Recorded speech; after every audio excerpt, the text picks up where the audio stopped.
Hello guys, good morning. Tara po kumain. Magkape po tayo. Meron po kasi akong kape dito tapos itlog. Kwentuhan muna tayo guys. Habang nakain. Yan. So, yan pinagtako po yung ating pandesal tsaka egg. Kain po. May minuto pa po ako natira kahapon. Gabi. Pero gabi ko siyang palaman. Sarap din po ipalaman ito. Kasi malasa siya. Yan.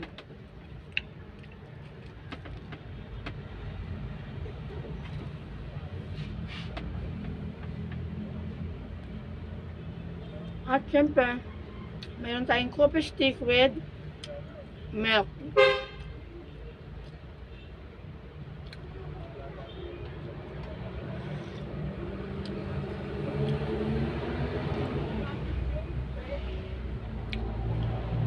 Maaga naman ako nag-almusal kasi wala pa yung asawa ko na sa trabaho pa. Hindi ko alam kung straight yun. Wawa naman. Dalawang beses na sunod-sunod na straight siya. Pero nagustuhan niya rin kasi para daw lumaki yung sahod at wala kayo pambayad ng bahay. Dahil isang buwan siya walang sahod. Dahil na-suspended nga po siya ng isang buwan.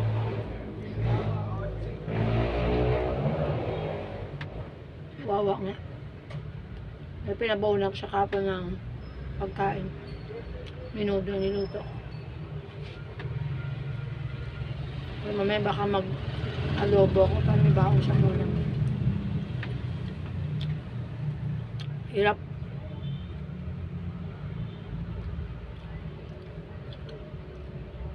Ay, wala tayong magawa. Talagang ganun. Buhay may pamilya.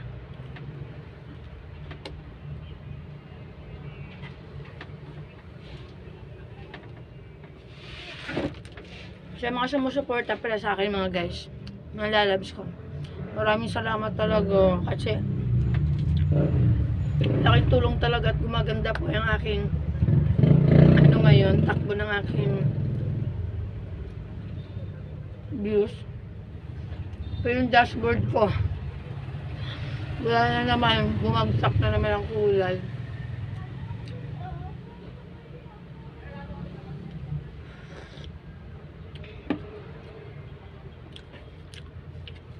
Ulit tayo guys. Maya pagbaba ng panganay ko, mamalingke na ako o kaya pagdating ng asawa ko. Kasi para maaga. At hindi mainit kasi sobrang init na guys. Talagang summer na.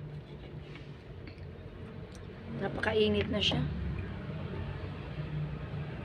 Kaya kailangan maagang mamalingke. Ang sarap na mag-miming, ganyan. Sa may mga budget. May mga budget, masarap na mag-swimming. Sa katulad namin na wala namang budget, walang swimming. Di ba?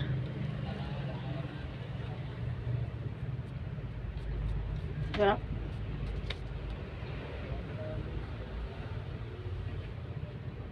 Buklak ako nagising. Tapos binigyan ko lang ng kanin luto ang anak ko, tapos nilutoan ko lang ng scramble egg.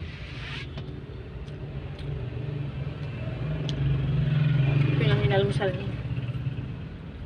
Tapos nagluto din ako ng scramble para sa akin.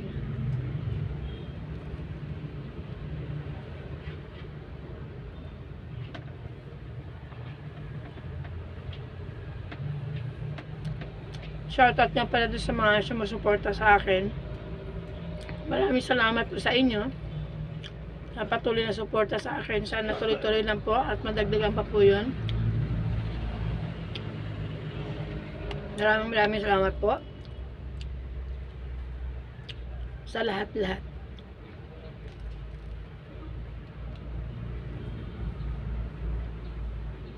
Nakakatuwa nga lang kasi alam mo yung nagtsatsaga ka, nagbubunga din siya.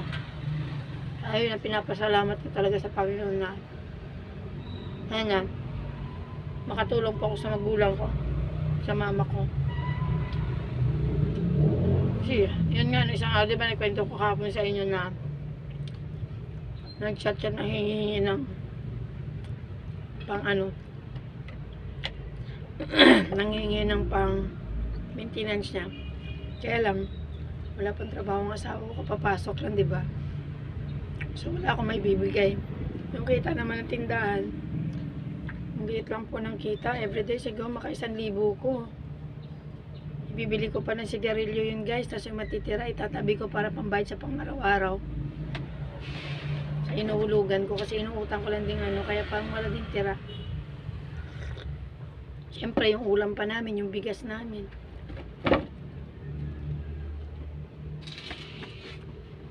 Isang araw, yung bigas namin, 1 kilo. Plus ulam na 300. Kaya kulang 400 din yung ulam namin tsaka kanin. Tapos, magtatabi ako ng 400 para dun sa arawan kong utang. Na talaga natitira.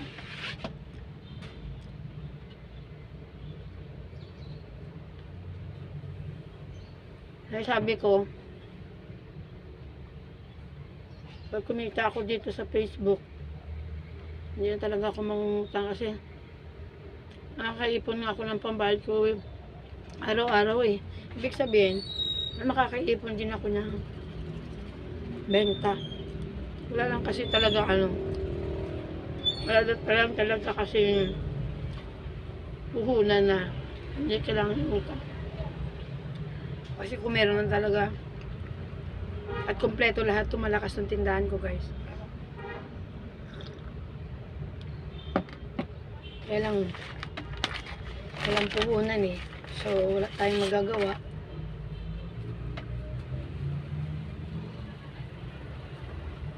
Talagang tiyaga-tiyaga lang muna. Pero pag sumahod ako dito sa Sarmeta, makakaluwag na. Hindi na talaga ako mangungutang. Tapos makakapagpadala pa ako sa mama ko ng pang-maintenance niya. Diba? Kaya sana kaawaan tayo ng Panginoon na kumita dito. Talagang ano talaga ako na kumita ako dito. Talagang naniniwala ako.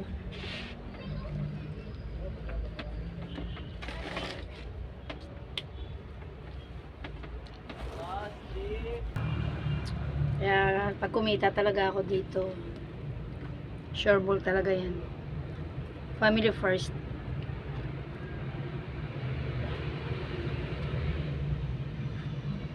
Tapos mama ko, pag may sobra, kaawaan tayo ng Panginoon. Mag-share tayo ng blessing sa mga kasama natin sa Arilos.